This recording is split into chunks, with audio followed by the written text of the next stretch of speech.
December 8th, 2012. We've been going over the Nibiru Chronicles. I want to go to a section in the middle. I think it's important now. It's about the Great Flood and their records of it. And just to give you a little background about this, for thousands of years, the Anunnaki had ruled the earth. The Romans, the Greeks, all of their gods came from there. All of the gods across the Mayan civilization, all of that came from these astronauts. And I believe before I am through with this series, I can point out enough evidence worldwide to show you. And you can go in and find copies of these Sumerian texts. I'll put a link to one of them. You read them for yourself. These are old tablets, the oldest known to man. They haven't been touched. They've been dated. They explain too many things to have been imagined. You can't imagine laser weapons. You can't imagine spaceships unless you're in our time and day. You've seen movies. You've read books. All of that, all of the movies you've seen, all of the big Star Trek 2012 came from these writings. The book Dune came from these writings. But these writings are not imagined. This happened. Now, what they knew that Nibiru was approaching Earth. We'll lead up to the story before I start reading. Now, in the Bible, Noah was told to take 2 of all creatures. Now, in the town here, we've got not Noah, but Zarathustra was his name, and he was an Anunnaki. He was the son of Enki. He was a great navigator called Master of the Waters. They chose him for this boat. Now, the reason the flood was coming was on one of the orbits that Nibiru comes into our inner solar system. It was too close. For thousands of years, its own planet had been declining because of this and other things. Well, when they were radioed from Nibiru that it was approaching fast. So what they did was they set up observation points and observatories on the South Pole because that's where it was coming from. Does that sound familiar? Every nation on Earth now has an observatory on the South Pole, guys. Why are they doing that? But they set that up there to watch. They also set up people to watch for earthquakes. They sent people to the North Pole to give alarms when this time come. But there were 2 brothers involved, Enlil and Enki.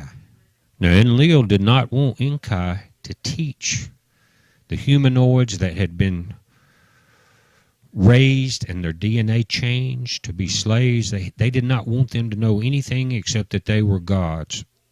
And that way they would bow down and be slaves. Now, Enki had a kinder heart. Both were Anunnaki princes.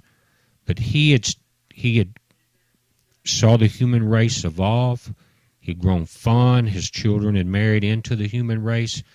But when this time came, they had only a certain amount of spacecraft available. All of the Anunnaki could not leave. And the older ones, Enlil, Enki, their sister, Nimrod, none of them could leave. They had been on Earth too long. With the 3,600-year cycle of 1 year around the sun with Nibiru, they aged far too quickly if they went back. And they noticed also that while they were on Earth, that their years had sped up. One account was a spacecraft came, they were coming back and forth transporting gold. They had mined Africa. That Enki and some of his group noticed that people that were older than them when they had left Nibiru appeared younger now. That's because they were aging faster on Earth. But anyway, they knew they only had a certain amount of ships to get back to Nibiru. Other ones couldn't even go back, so they had to launch into ships above the Earth and watch the deluge. Now, Zarathustra, we know him as Noah, was told to take in just this area the folks there. He had pure pedigree. His wife, their sons did. But the main thing about this boat was that Enlil and Enki's sister, she was the science expert. She was a doctor. When she knew this was coming against Enlil's wishes, he wanted the human race annihilated. He didn't want them to grow any further. The earth was going to be covered. He'd rather start over. Well, she and her nurses went across the earth in the months leading up to this and gathered the DNA of all the animals, of all the races. They gave them to Zarathustra to go in this boat with the people.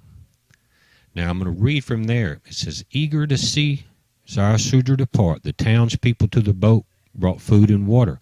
Now they didn't know what was going on. He had been told to lie. He had been told he was going to build this boat, sail across the ocean because the gods were angry with him. So if he left, peace would come back and prosperity to this area of the country there. And so they all helped him. They wanted, things were going bad. They wanted to get better. So they helped him build a boat. They helped him put provisions in it. Some of them even went with him. Now, it says, from their own mouths sustenance they took. To appease Enlil, they were in a hurry. Four-legged animals into the boat were also driven. Birds from the field by themselves just flew in.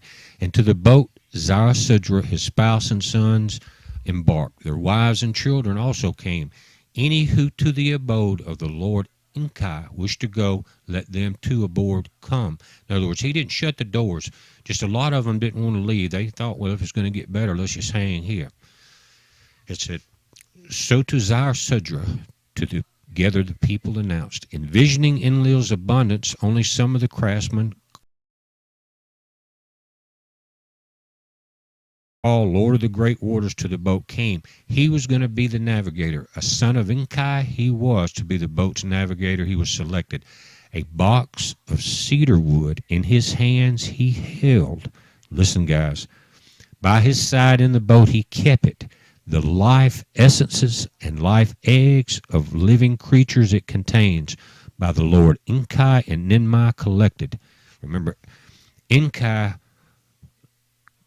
cared for the humans, and his sister Ninmai did too. It was their brother Enlil that wanted them destroyed. From the wrath of Enlil to be hidden, to life resurrect, if earth be willing. So did Ningal to Zarathustra explain. Thus were all beasts brought by their twos into the boat. Now Ningal and Zarathustra in the boat, the arrival of the seventh day awaited. In the 120th shar was the deluge awaited. Now remember,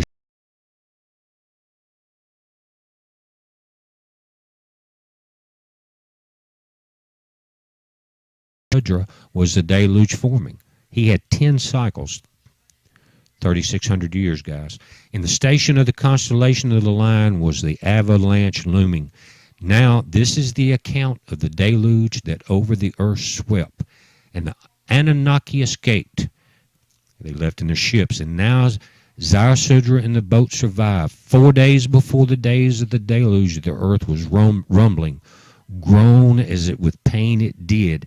For nights before the calamity struck, in the heavens Nibiru as a glowing star was seen. Listen to this, guys. 4 nights before the calamity struck, in the heavens Nibiru as a glowing star was seen.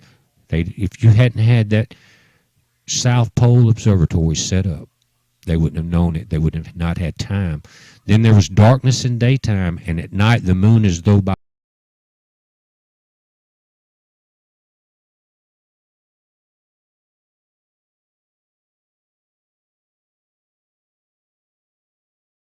from the horizon.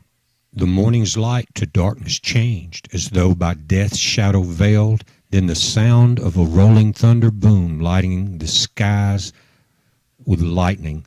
Guys, the thunders were sealed up in John in Revelation. You think this may be why? It said, depart, depart, you two to the Anunnaki gave the signal. Crouched in the boats of heaven, the Anunnaki heavenward were lofted. Now they were waiting in the spacecraft. They weren't down in the boat. It says, in Shurabak, 18 leagues away, the bright eruptions by Ningal was seen. Button up the hatch, Ningal to Zarathustra said. Together the trap door that the hatch concealed they pulled down. Watertight, enclosed completely was the boat. Inside right a ray of light penetrated. On that day, on that unforgettable day, the deluge with a roar began. In the whiteland at the Earth's bottom, the Earth's foundations were shaking. The whiteland, guys, the South Pole, that's where they were watching it. It said, then with a roar to 1,000 thunders equaled. Off its foundations the ice sheet slipped. By Nibiru's unseen net force it was pulled away into the South Sea, crashing. One sheet of ice into another ice sheet was smashing. Remember, it's coming up from the poles. The whiteland surface, like a broken eggshell, was crumbling. Guys, you think somebody made this up?